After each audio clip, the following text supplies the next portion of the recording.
Hello everyone, good morning all of you.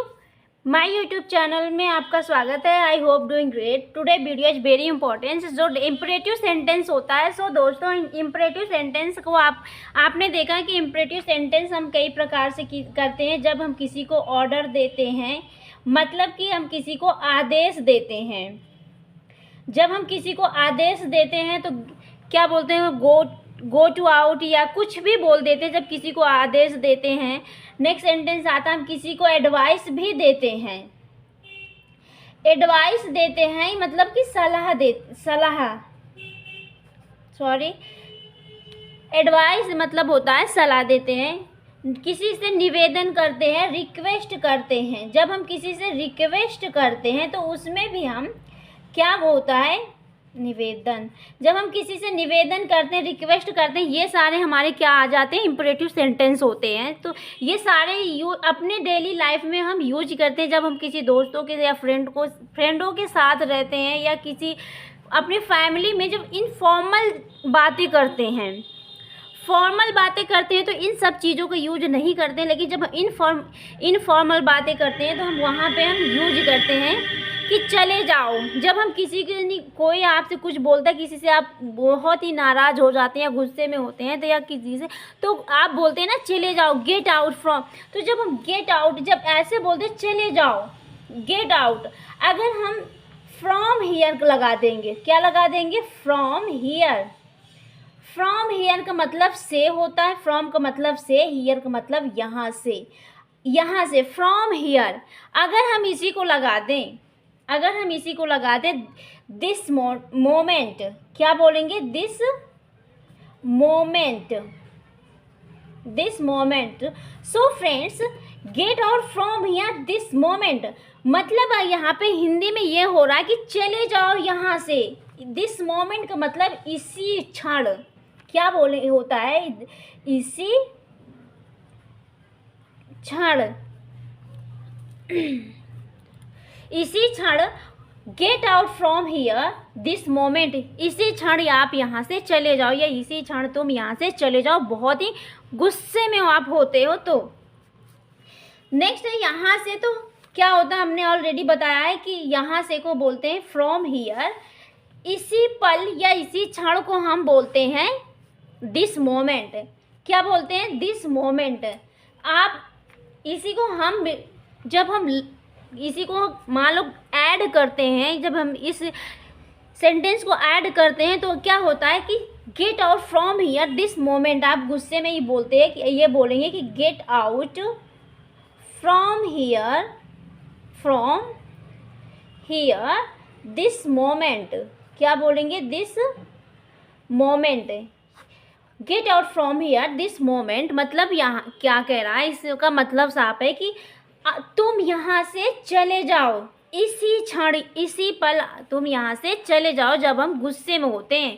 तो दोस्तों क्या होता है कि जब आप कोई चीज़ होता है, मान लो उसने कहा कि चले जाओ तो आपने चले गए, तो कोई पत्र या किसी भी थिंक माई कि कोई चीज़ होती है जो आपको दिए, आपने उन्हें दिए और उसने स्वीकार कर लिया। स्वीकार करना, एक्सपेक्ट कर दिया।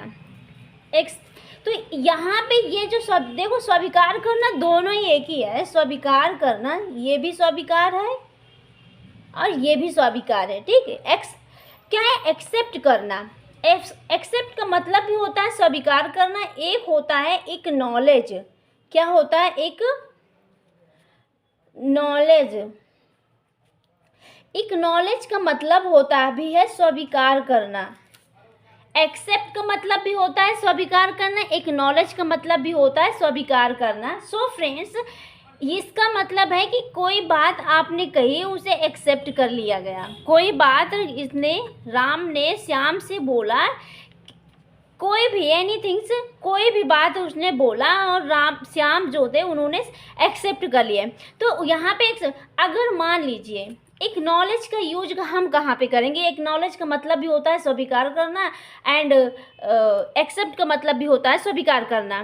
सो फ्रेंड्स, एक नॉलेज का यूज हम करते हैं जब मान लीजिए आपने कोई फाइल फिल कर दिया, आपने कोई फाइल है, वो उस फाइल को आपने फिल कर दिया, उस फाइल को अपने ऑफिस में को क्या किया, सेंड कर दिया, कोई रिपोर्ट आई उसको सेंड कर दिया, तो जो ऑफिस का मैनेजर होता है या उसमें के जो कर्मचारी होते हैं, लेबर्स होते हैं, वो एक्सेप्ट कर लेते हैं। आपने यानी मैसेज एसएमएस के थ्रू आपने भेजा, एसएमएस के थ्रू आपने कोई फाइल को नहीं फिल किया, फॉर्म फिल किया और उसको भेज दिया, तो वहाँ पे क्या होता है, एक नॉलेज होता है, उन्होंने आप जो ऑफिस वाले होते हैं वो एक्नॉलेज कर लेते हैं, मतलब एक्सेप्ट कर लेते हैं, ये होता है। तो कोई गलती होती है और उसने सुधार दिया, तो उसको हमने क्या कर दिया, उसे एक्सेप्ट कर लिया कि आपने ये गलतियाँ की थी, आप उसे सुधारिए, तो उन्हें एक्नॉलेज कर लेते हैं। इसका मतलब भी होता है एक्सेप्ट करना। तो यहाँ पे एक आती है बेचैनी। सो फ्रेंड, बेचैनी का मतलब इंग्लिश में आप में बेचैनी का मतलब होता नहीं, कोई चीज़ होती है, आपने उसी के बारे में सोचते रहते, ये काम हुआ कैसे, हिंदी में जो भी होता है ऐसे होते हैं। तो एक जो बेचैनी होती है उसको हम एंग्जाइटी बोलते हैं। क्या बोलते हैं, एंग्जाइटी। ये एक्स जो है उसको एक्स न पढ़ के जा पढ़ा जाता है, क्या पढ़ा जाता है, जा पढ़ा जाता है, एंग्जाइटी। नेक्स्ट सेंटेंस हमारा थोपना। सो फ्रेंड्स, थोपना का मतलब क्या होता है, जैसे कि मान लीजिए ये राम है एंड ये श्याम है, राम एंड श्याम। तो राम ने कोई गलती कर दी, और उसने उस गलती को श्याम के ऊपर लगा दिया कि राम कह रहा कि श्याम ये गलतियाँ की है। सो फ्रेंड, जब इसने राम ने अपनी गलती को श्याम के ऊपर क्या आरोप लगाया, तो उसने थोप दिया। थोपने को हम इंग्लिश में बोलते हैं इम्पोज करना। इम्पोज्ड क्या होता है, इम्पोज करना। कोई गलती होती है, आप उस गलती को आप जब किसी दूसरे के ऊपर लगाते हैं तो उसको हम बोलते हैं इम्पोज करना, मतलब अपनी गलतियों को दूसरों के ऊपर थोप देना। सो फ्रेंड्स, आई होप आपको समझ में आया हो। अगर आपको समझ में आया, आपको वीडियो कैसी लगी तो कमेंट में ज़रूर बताइए, लाइक शेयर सब्सक्राइब कीजिए। Thank you for watching my video.